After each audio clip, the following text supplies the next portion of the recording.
It is the 6th day of October, Thursday to be precise. On that note, I welcome you to this morning edition of Sport Talk right here on Atlantic Television Network. My name is Emmanuel Michael. Glad to be here this morning to take you through the latest gist in the world of sports. Top on our menu this morning, Rivers State to get commendation for Super 8 organization. In the world of tennis, tennis legend secures a wild card for Auckland Classic. Coming from the world of football, Osimhen tops a goal chart with hat-trick in the UEFA Champions League. Details of this and many more will be yours after this time out.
From the line across the ocean to the land beyond the mountains, through the Sahara, we bring all the sport news, live analysis, expert discussions on trending stories in politics, business, social economy, sports, and documentaries.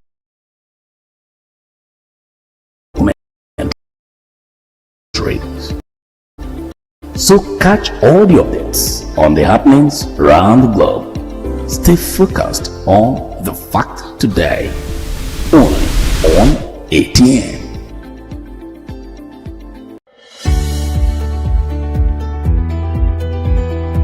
People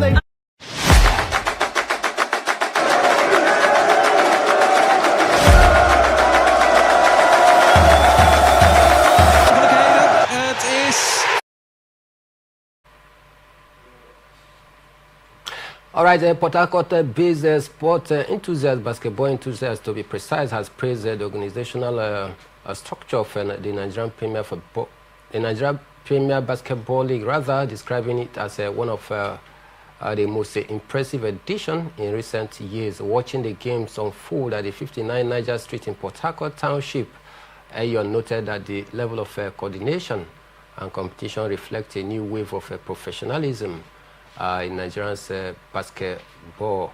And he also further praised the government of Rivers State for what he has described as a deliberate and intentional approach towards basketball improvement. So Kingsley, I know you kept in touch with the final 8 of the Nigerian Premier Basketball right here. It has come to an end, no doubt, but then do you align your thought with that of Kelvin Ayer, who has described the organizational structure as well coordinated? I think it was well organized when you take a look at, the courts, how it was rebranded. We saw, of course, the scoreboards, looking very, very glittering. We also saw the stands where the fans, of course, where they stayed. I think it was very, very, artistic, at the end of the day. And for me, kudos was given to the River State government, for taking it upon themselves, to make sure that they put up a befitting basketball, championship, as it stands. And then you ask yourself, why is it that the final 8 is always played here for the past 3 or 4 years now? Why has it always been hosted in Port Harcourt? I think these are some of the things, because Port Harcourt, of course, they have one of the best basketball courts, and they are also basketball followers. Port Harcourt, if you want to look at it, love basketball. And of course, you take a look at the fact that they also have a commissioner who is also a basketball enthusiast as well. You understand what it takes to play basketball.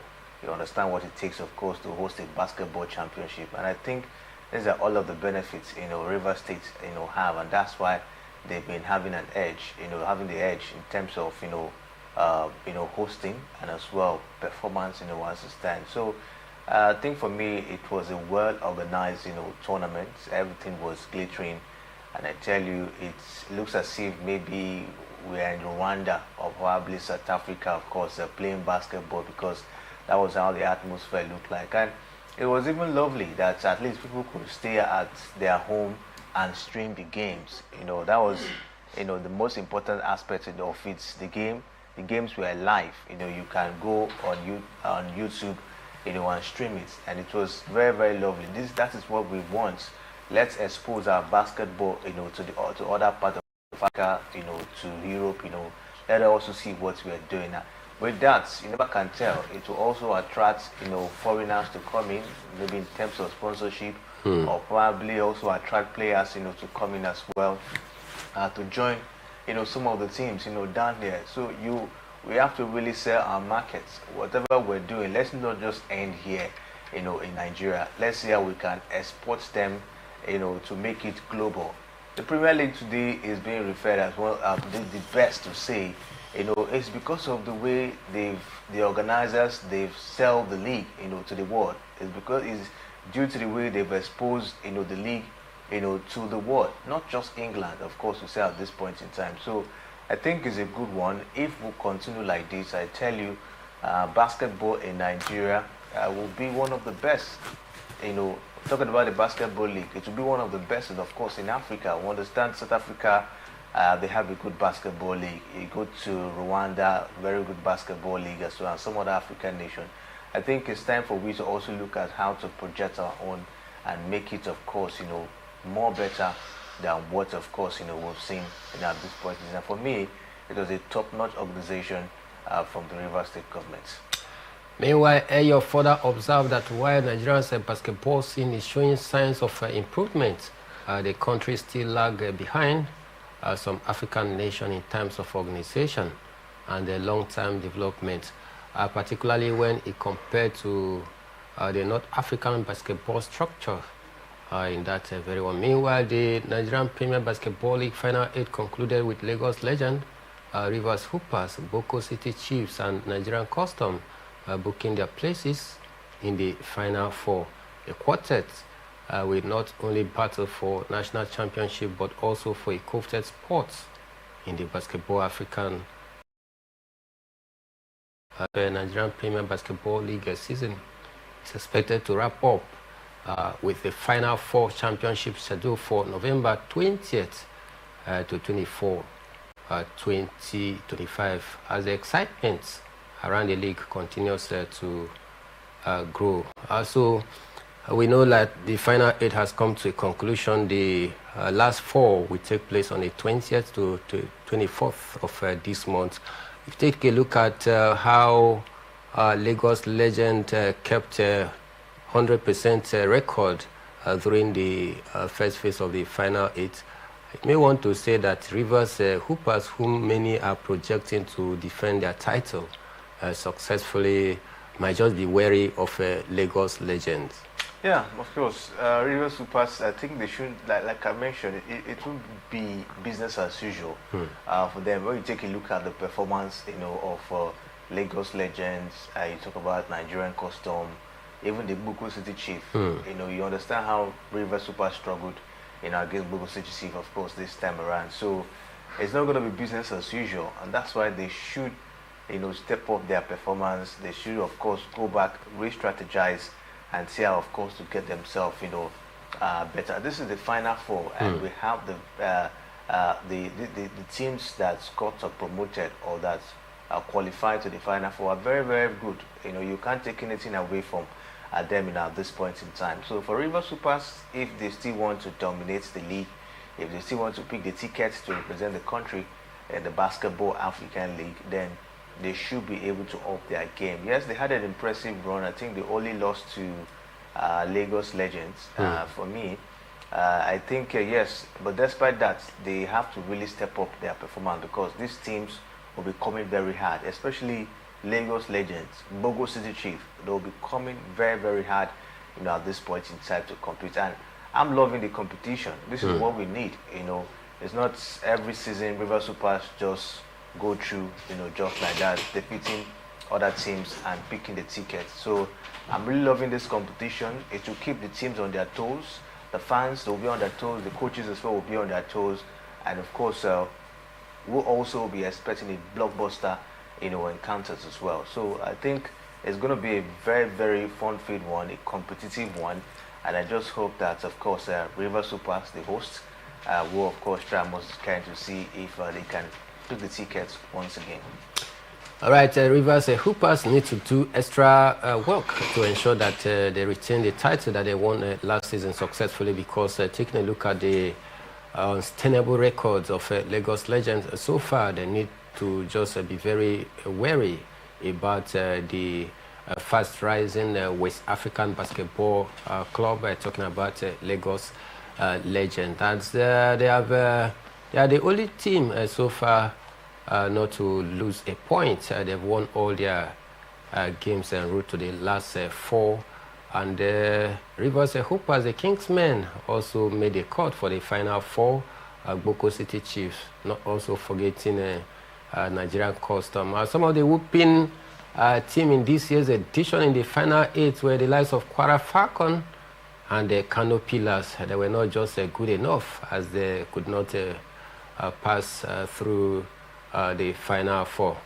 All right, we'll keep our eyes very open for the 20th of this month, when the Final 4 will get underway. But let's talk golf on the show, because top amateur golfers and aspiring golf professionals are preparing for the 64th Lagos Amateur Open Golf Championship, which tees off on November 17th.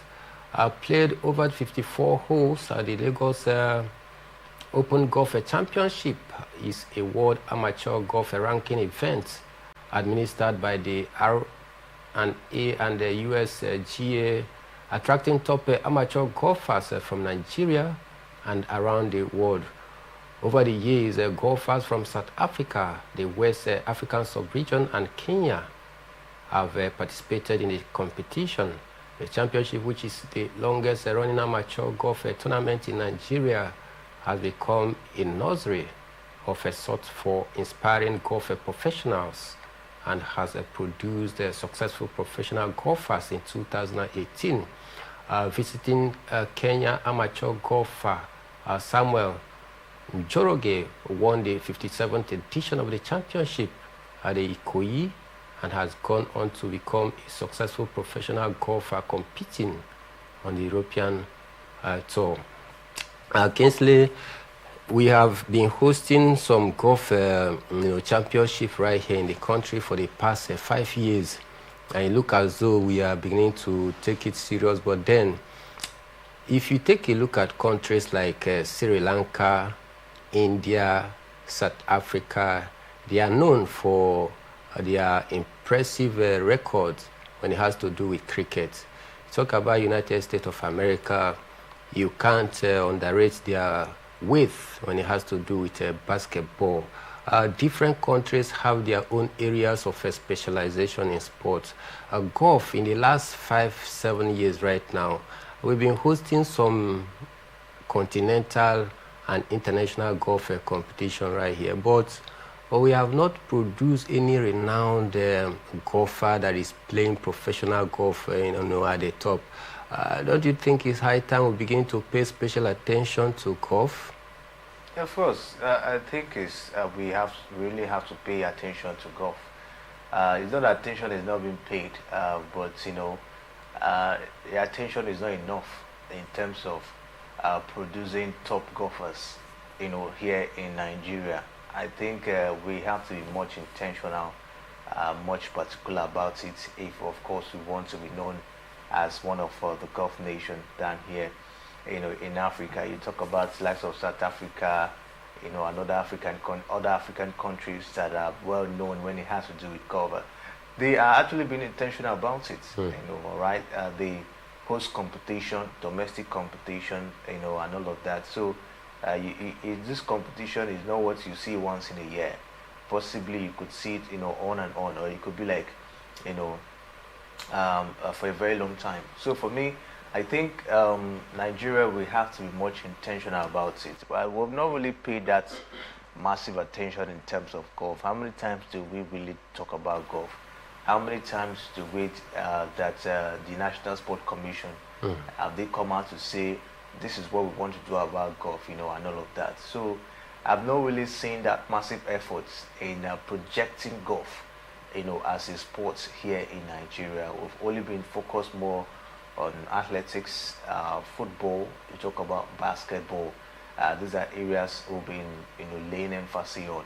But if you talk about golf, we've not really taken it as a project to say we want to make Nigeria a golf nation, so that whenever there's a golf tournament, we'll see people coming to compete, and the world will, of course, will have to take a look at it and embrace it.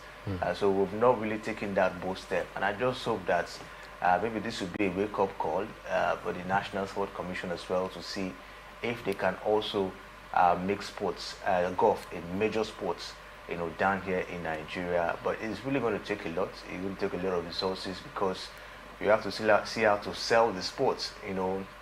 Nigerians do not really buy into that, sport, talking about, golf. So you have to see how to sell it first, to the people, to love the sports, understand it, and then follow it, so that in every edition you gain massive followers, and that's where the money comes, at the end of the day. So it's going to take a lot. I think for me, it's not just a 1-year thing, a 2-year thing. It should be a project where they will be ready, of course, to make sure that it works, at the end of the day. So I think for me, it's time we need to be more intentional, about projecting golf, as a sport here in Nigeria. Intentional about projecting golf right here in Nigeria, because over the years we'll be hosting different golf sporting championship right here. But then you cannot truly say that we've made it a sport to stay, because you talk about the knowledge of the game. Not too many even follow golf right here, but then we've been hosting different championships. Can we actually be intentional about it to project the sport, and then produce professionals that can be competing internationally when it has to do with golf? It can also add more beauty to the sporting development of the country. Let's talk tennis on the show this morning, because Amanda Anisimova embraced the fight to become Iga Swiatek in 3 sets and joined the defeated Elena Rybakina in the knockout stage of the WTA finals. In a winter take all accounts, the Wimbledon and the US Open finalists progressed to Friday's semi-final with a 6-7, 6-4, 6-2 win over Polish world number 2 in Riyadh.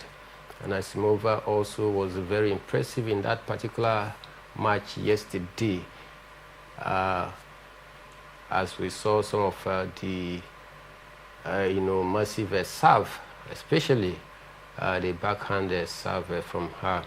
Earlier, Elena Rybakina completed a clean sweep of the Serena Williams group with a 6-4, 6-4 win over Katerina Alexandrova, a late replacement for the unwell Madison Keys. Rybakina, who failed to progress past the 4th round at any of the Grand Slam in the 2025, is now a 9-match winning streak and has dropped just 1 set at the season so far. Kingsley, you saw how Anisimova was able to host that Iga Swiatek in that very encounter yesterday. Are you surprised that she did edge out the world number 2? It comes as a surprise somehow, Mike. If you wanted to take a look at it, it comes as a surprise because we expected a lot, from Iga Swiatek, at this point in time. Beating her in 3 straight sets, I think for me, very, very disappointing. Very, very disappointing for Iga Swiatek. We thought maybe she was going to use this competition, to put up a very impressive performance, getting ready for next season. But Iga Swiatek is not showing that, that signs of really coming back, and of course taking it back, at this stage once again. I've not really seen that, really sign, from her. Being beaten in straight set by Amanda Anisimova, it's very, very disappointing. See the way she struggled, in this WTA finals. You could tell that there's a lot going, there's a lot, about Iga Swiatek at this point, and what could be the issue? Is it that she's not mentally strong, or probably she has lost her mojo? So there's a lot to look at for at this point in time in terms of, her performance. It's really, really disappointing one. I really expected her, of course, to be going toe-to-toe, against Aryna Sabalenka, world number 1. Let's see that competition once again, but she's not really giving in, at this point in time. It was a very, very disappointing one. I thought maybe she was going to get through, in this one, but Amanda, of course, was very good, on the day, and that's why, she actually took up, that particular one. So, very disappointing one for Iga Swiatek that we're not going to see her, in the next stage of the competition.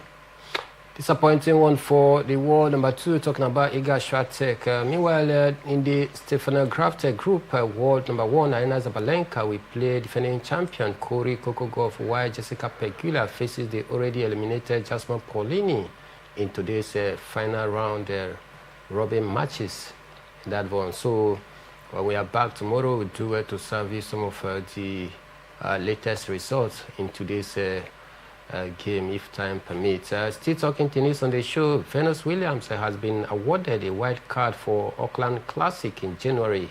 The 45-year-old who has won 7 Grand Slam single title made her comeback in July after 16 months without competing.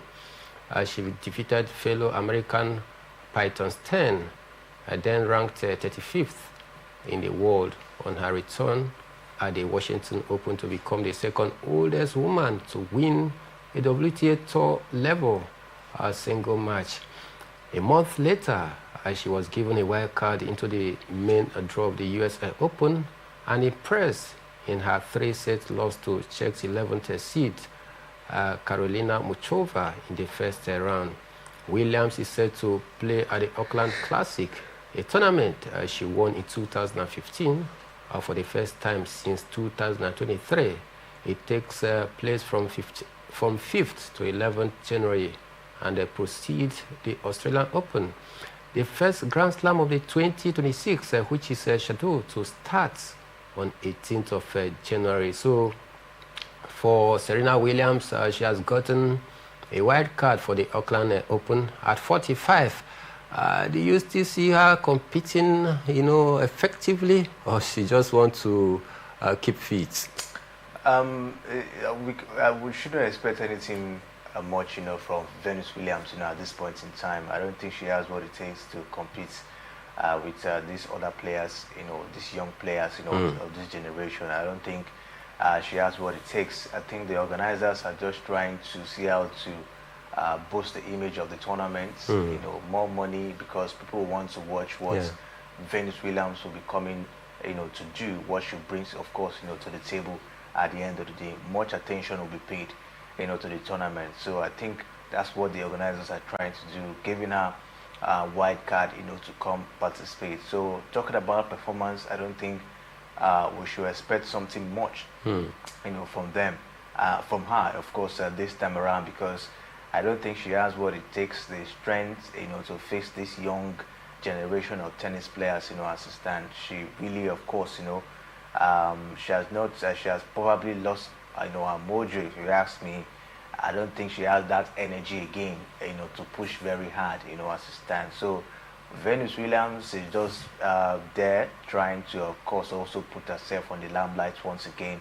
And organizers, of course, they utilize that opportunity in bringing her on to see how they can create much attention, to some of this tournament. And I think for me, it's not a bad one. Let's just see what, of course, she will be able to do. You never can tell, she might also pull up, some surprises. Don't forget, I think she defeated, Patton, who is ranked, I think, either 35th, of course, in the world at some point.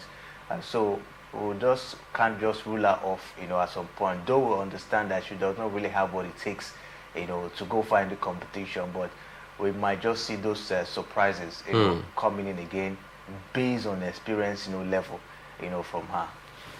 All right, we'll just keep our fingers crossed, hoping that Serena Williams is going to weigh the appetite of her followers out there. And I guess this is one of the key reasons why the organizers had to give her that white card, because hearing alone that Serena Williams is going to grace the court out there, many fans want to pull out to watch her. Maybe just a strategy to, add more coloration to the Auckland Classic. But at this point, let's take a quick break. When we are back, we head straight to the world of football. Daniel Ogumodede is in the news. Why? We'll let you know. Then in the UEFA Champions League, some big game, took place last night. Some took all 3 points, while some struggled at home and away, do well to salvage the results of the last night UEFA Champions League. Plus more football gist on the show. Don't go anywhere, because we'll be back in a jiffy.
All right, you're welcome back from that short break. Let's talk football on the show this morning. But don't forget that the first half of the show, we told you that a basketball enthusiast, Calvin Ayo, has praised the organizational structure of the final eight of the Basketball Premier League right here, where he also commended the River State government. And in the world of golf, we told you that some golfers, amateur golfers from different countries, is going to storm Nigeria for a golf amateur championship right here.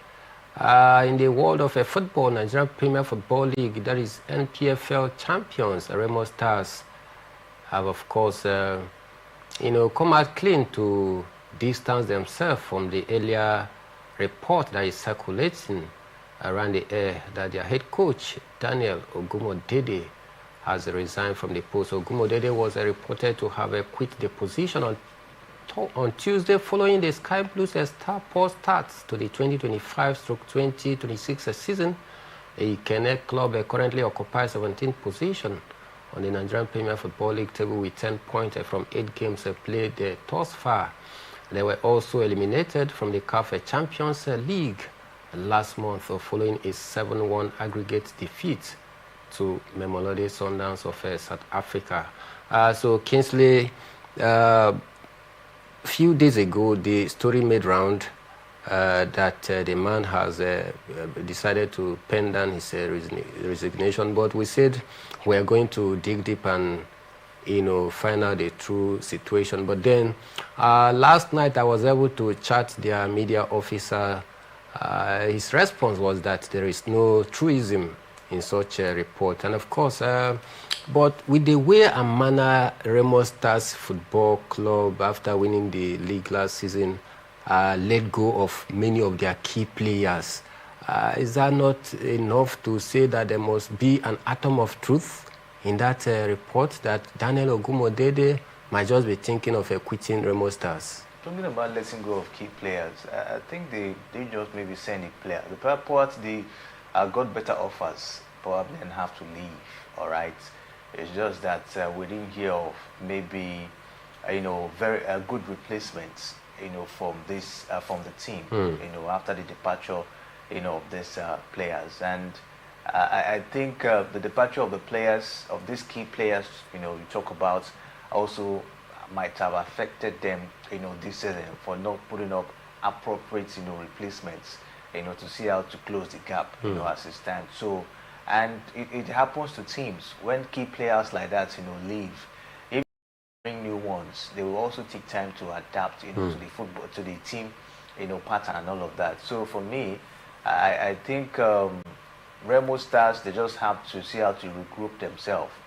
They had a very impressive season last season, and coming down to this season, looking at the fact that they were trying to stabilize themselves in the continent and also in the Nigerian Premier Football League. It takes a lot of work, and looking at the fact that the players are also trying to get themselves, adapt, get to get that chemistry, they find it difficult, of course, to execute games. So we'll just look forward to see how it goes.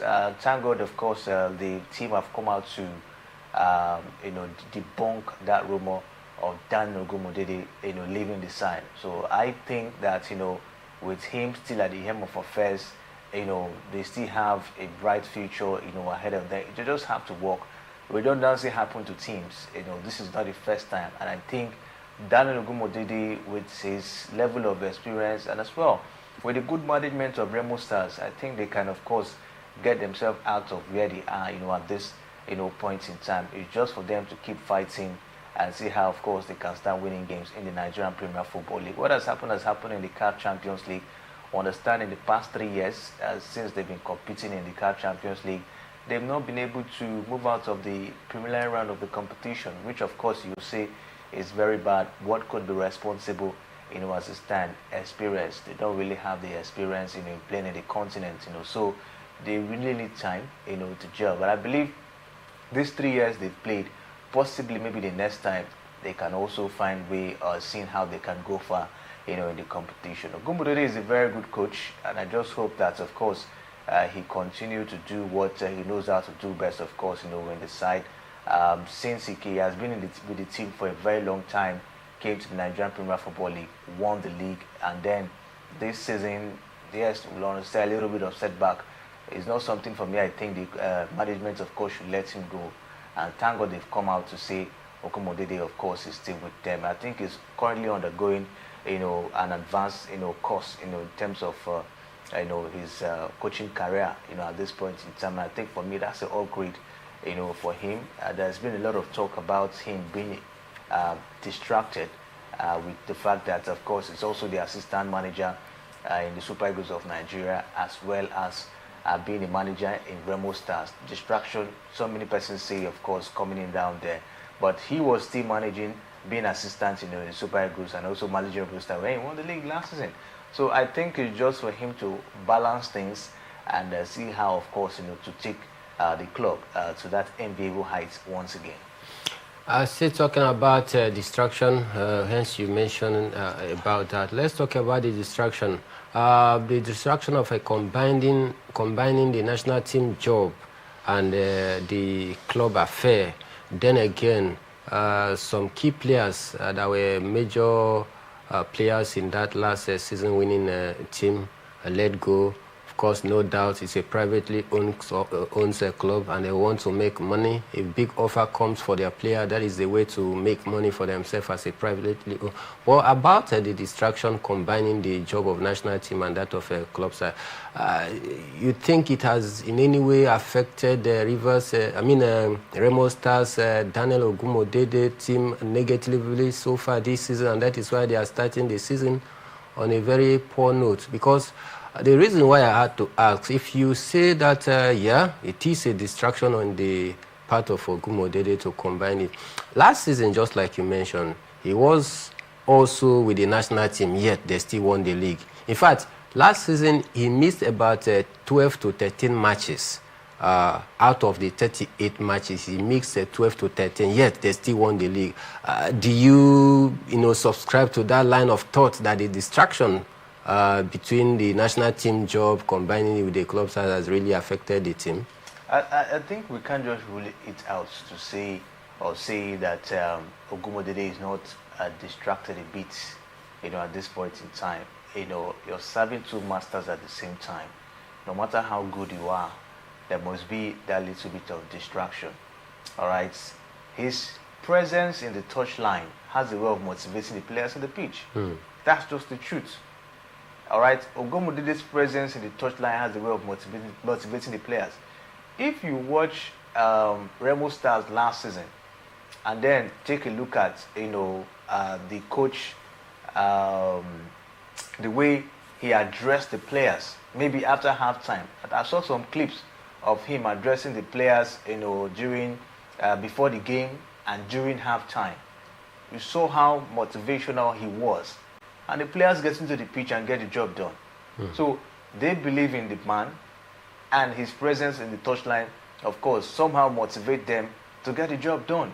So if he's not on the touchline, the players might just like, oh, our coach is not here, let's do what we can, or let me do what I want to do, at this point in time. Somehow it has a way of bringing distraction to Ogumodede as well as the team. So I don't know what is actually the intention of Remo Stars at this point in time. Is it to maybe bring him to the table and tell him, let's focus on one? Is it that you're with us or you're with the Super Eagles of Nigeria? I think they know what is best for them, at this point in time. So, like I mentioned, yes, he won the league last season with them and was still the assistant manager in the Super Eagles of Nigeria. That's good, but we can't take away the fact that that little bit of distraction, of course, is there, in Ogumodede, and Rainbow Stars, taking a look at the fact that he's trying to manage the job at Rainbow Stars and the Super Eagles of Nigeria. All right, Rainbow Stars and Ogumodede, we can tell you that, he's still yet their coach. The rumors making rounds, it's not true at all, because the club has come out to officially put up a statement regarding that rumor, the resignation of their head coach, talking about Daniel Ogumodede is still their head coach, and we'll see.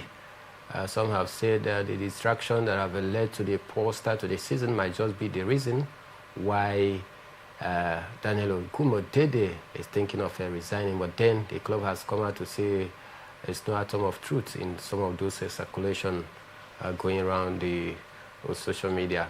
Let's talk about the UEFA Champions League because Galatasaray cruised to a commanding 3-0 victory over Ajax at the Johan Cruyff Arena with Victor Osimhen stealing the spotlight after scoring a hat-trick, including 2 goals from the penalty spot. A Turkish giant dominated from start to finish, silencing the Amsterdam crowd with a clinical display that left Ajax struggling to respond. Osimhen wrote his name into the history book on Wednesday night after becoming the second Nigerian to score a hat-trick in the UEFA Champions League at the Johan Cruyff Arena in Amsterdam. He said he is very happy with his performance for the team in that very match. Kingsley, Victor Osimhen hat-trick at Johan Cruyff Arena. Impressive display from the Nigerian. You want to say? Impressive display, Mike. This is his second Champions League hat-trick. Very impressive one for Victor Osimhen. I didn't see this level of performance, coming. This is, of course, Galatasaray actually played away from home, yesterday, and they were able to put up such level of performance. I tell you, Osimhen has really motivated, this side, to contend strongly, when it matters most, and we've really seen in him. I think Osimhen has actually cleared doubts. All right, so many persons are saying, oh, he's just, a striker that's maybe that waits for the ball, to score. But you see, this man is hardworking. He comes out of the 80-yard box if the ball is not around to hustle for the ball, and when he gets it, he creates those chances, and all of that. Osimhen has really, redefined himself, and for me, he's one of the best. I know some persons will say he's the best striker, we have in the world now, but I will still say he's one of the best, at this point in time. The man has really proved himself. I know some teams were doubting his abilities, especially Premier League teams. But I believe now that they are regretting, their decision of not signing, Osimhen in the just concluded transfer window, especially Liverpool, who doled out a lot of money in buying players. They got Isak. What is he doing for them today? They got Ekitike. How prolific has it been, so far? But if they have gotten maybe Osimhen, I think he would have been a very key man for them up front. So I think people that will really be regretting are Premier League teams, even Arsenal. They had an opportunity, of course, to have maybe signed Osimhen, if they wanted to. It's not that they didn't have the money, but people were talking why would Premier League teams just neglect Osimhen? Maybe they didn't see all of this, but I think they will learn their lesson at this point in time. Maybe next January transfer window, they'll be rushing. Already, Barcelona already shortlisted him, of course, in their their list of attackers. They are looking forward to see how to replace, Robert Lewandowski. So the man has really proved himself. He has really, cleared his doubters. He has, proved them wrong, at this point in time. So Osimhen, for me, is one of the best strikers, we have in the world at this point. I can't just stop, praising him for what, he did yesterday. He came up, and I think that was the last goal with that penalty, and of course he got the job done. I'm really impressed with what Osimhen is doing down there at Galatasaray. Impressed with what Osimhen is doing out there in Galatasaray, and of course the Turkish fans, precisely the Galatasaray fans, has come to fall in love with the Nigerian marksman. He put up an impressive outing last night in the UEFA Champions League away from home against Ajax that couldn't find a solution to stop the rampaging striker despite the effort of some of those defenders. Building up to that game, Kingsley, the coach of Galatasaray was talking tough. He said that they find the antidote for Victor Osimhen to mark him out of the game, but it looked as though, like we say in local parlance, talk is cheap. Mike, I tell you, that victory was not cheap. It wasn't cheap at all. For Galatasaray to go away from Turkey and go down to Netherlands to beat Ajax, it wasn't cheap. Ajax are not really that poor this season. So for them to beat them not 1 or 2 but 3 unreplied goals, it was not cheap to say.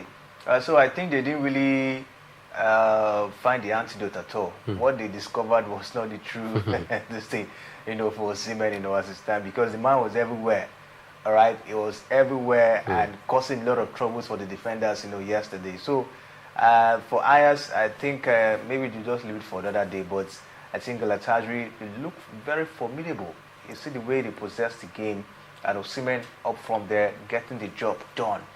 They look like a complete team. They're ready, of course, to compete. This is a Galatasaray side that held Liverpool. All right, you see them play you see them play teams, that you think maybe this is not Galatasaray, they'll be beaten, but you see them come strong. That will tell you that the club has been able to transform themselves mentally, and of course, they are not afraid of any opponents that comes there. Will beat Barcelona or PSG. They are ready, of course, to fight, especially with their key man, Victor Osimhen.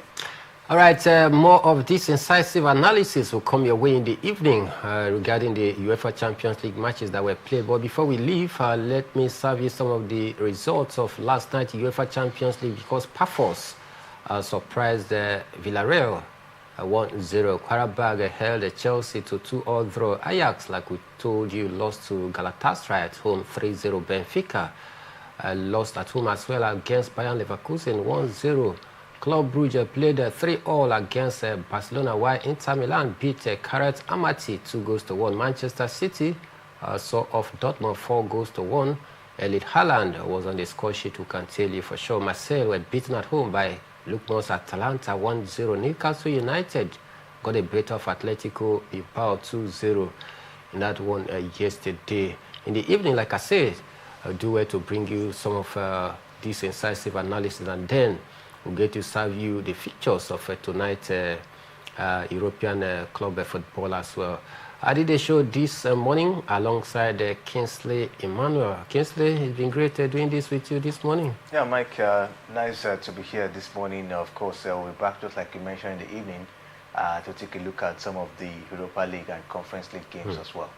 All right, you can do it to go down to different social media, Facebook, X, formerly known as Twitter, Instagram, and we can do it to, of course, hit us there, and we'll do it to follow you back as well, because we are very, very active out there in YouTube as well.